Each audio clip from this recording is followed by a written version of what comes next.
Welcome, sir. Hello, good evening everybody.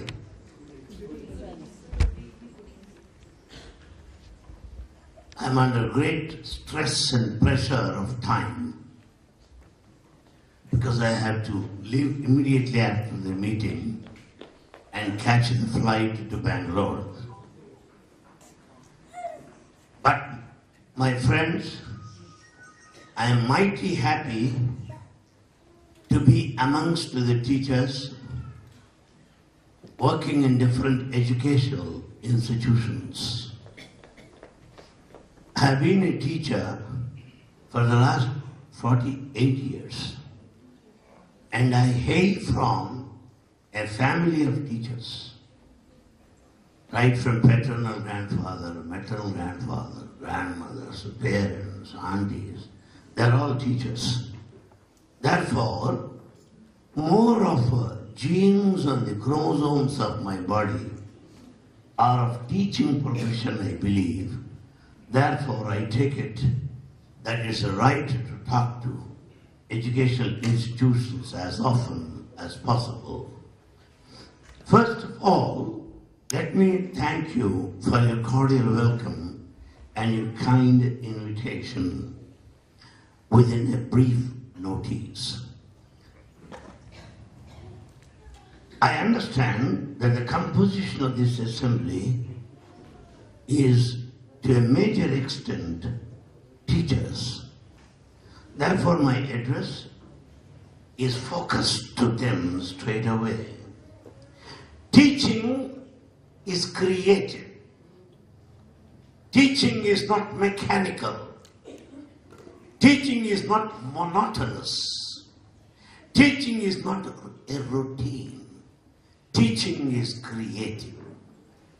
The teacher who makes his teaching technique creative, novel, unique, will be remembered by his students forever and ever. A teacher must love his students unconditionally. A teacher who says that last year's students are better than this year, students 10 years ago are more disciplined than now, better they resign and stay back at home. We have got to change with the changing situations. We have got to change with the changing times. 3, teaching as an art. Teaching is an art. A teacher is an artist himself. In the process of teaching, a teacher is lost himself. Where he is, he does not know. He forgets all his family problems.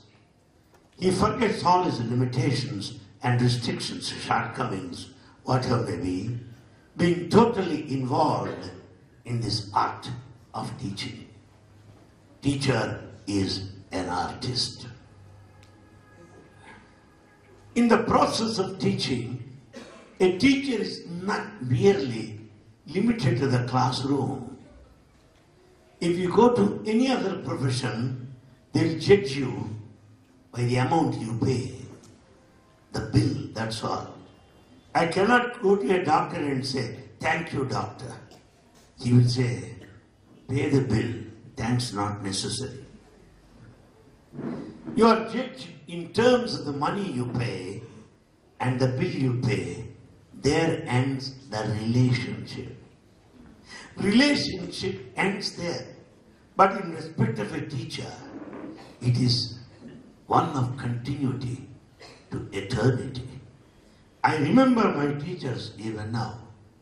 Not only I, all of you remember your elementary school teachers. All of you remember your high school teachers. It was APJ Abdul Kalam who met his teachers the moment he is sworn in as the president of this country. He repeatedly makes mention of his teachers who molded his career as of now. In other words, what I want to tell you is a teacher is a teacher forever, ever and ever. No one can say he was my teacher unless he does not know English. You can say he was my doctor. Yes, you fell sick and he treated you. You cannot say he was my teacher. No, it's wrong English. He is my teacher because a teacher is a teacher.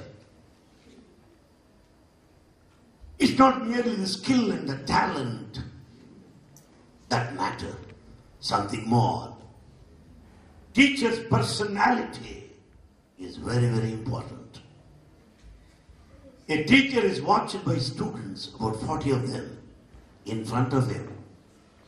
His hairstyle, his dress, his walking, his accent, his style, all will get imprinted on the minds of his students. To give my own example, I had one professor of English who taught me in the year 1958. He was speaking of William Shakespeare, tragedy, Antony and Cleopatra. Cleopatra is a heroine, the most beautiful lady. Of course, I have not seen her, as the description goes. As Dr. Thomas speaks of Cleopatra, "O Cleopatra, the Egyptian Nile, you are transported to the other world altogether. And you don't hear the bell being given by the peon at the end of the hour. You don't look into the watch.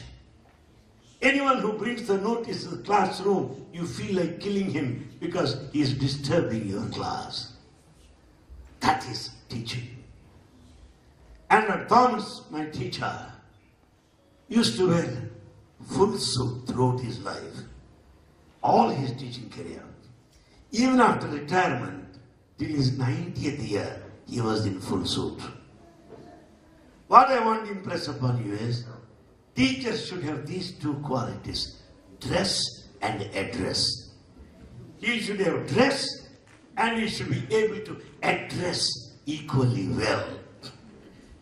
When you are well dressed, you cannot be irresponsible in your preparation. When you are well dressed, you cannot be inefficient in your profession. Dress and address. A teacher should have another important quality. The teacher should know that he is watched by his students. Yes, how he walks. I know some of my girl students who started putting their flower here on the side because their favorite teacher will have the flower there. Yes, that's the influence of a teacher. In teaching English, there are two styles of teaching. If you start moving that's American style. If you start moving your toes like that, that is British style. I had both the kinds of teachers. Style, I used to admire their style, also appreciate them, besides their teaching. So a teacher is a role model. A student should feel, I should be like him. I should be like him. I should win the hearts of all the students, just as he has won over me. That should be the feeling. Next, we should not follow the ABCD of teaching as is adopted today. What is ABCD of teaching today? A, avoid. If anyone asks her, what is this? Not necessarily. Avoid. B, bypass. Sir, what is, oh, did you read that? Did you have? Bypass. C, confuse. Confuse the student that he forgets the question itself. D, divide. See how he is reading? He is not like you. He knows what is important for examination, not like you. A, B, C, D. Avoid, bypass, confuse, divide are the 4 methods of teaching today. We cannot follow that. No. We are supposed to know little more than what is contained in the syllabus. Little more than what it is. I tell you, a teacher is a nation builder. Some of the people consider that teaching profession is so low because they're lowly paid. In those days, not now. Today, a college lecturer begins his profession with 37,000 rupees salary, 6th pay commission. When I joined service, my salary was 185 rupees. And the parents of girls are not prepared to offer their girls in marriage to any teacher in those days because he has no money, enough of money. But you believe me or not, you can check the members with the members of my family. I have not become a teacher by force, by accident, by compulsion, by imposition. I have become a teacher by option, by choice, intentionally. I wanted to be a teacher. If God blesses me with repeated lives in future, I want to be born again and again and again as a teacher. Yes. I may not be having lakhs and lakhs of money, but I have got students who love me very much. Wherever I go. In Dallas, a big scientist comes to me and says, "Sir, I was your student since 1964. Tokyo Airport, sir, I was a student in year 80. I tell you, when my old students come and tell me, "Sir, I was your old student, that and this," well, I don't need food or drink or sleep anymore. What more I want? The property of a teacher does not lie in the sounds of coin, not by way of currency notes which are lifeless. The property of a student comprises dynamic, vital, creative students. They are our property. And all our passbooks are their hearts. The entries of passbook are their love towards us, the memories towards us. Teaching profession is such a noble profession. Long back in England, there was one headmaster by name Busby. At that time, the King of England happened to be Charles VII.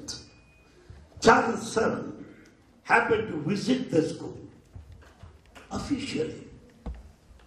When the king was passing by, the courtesy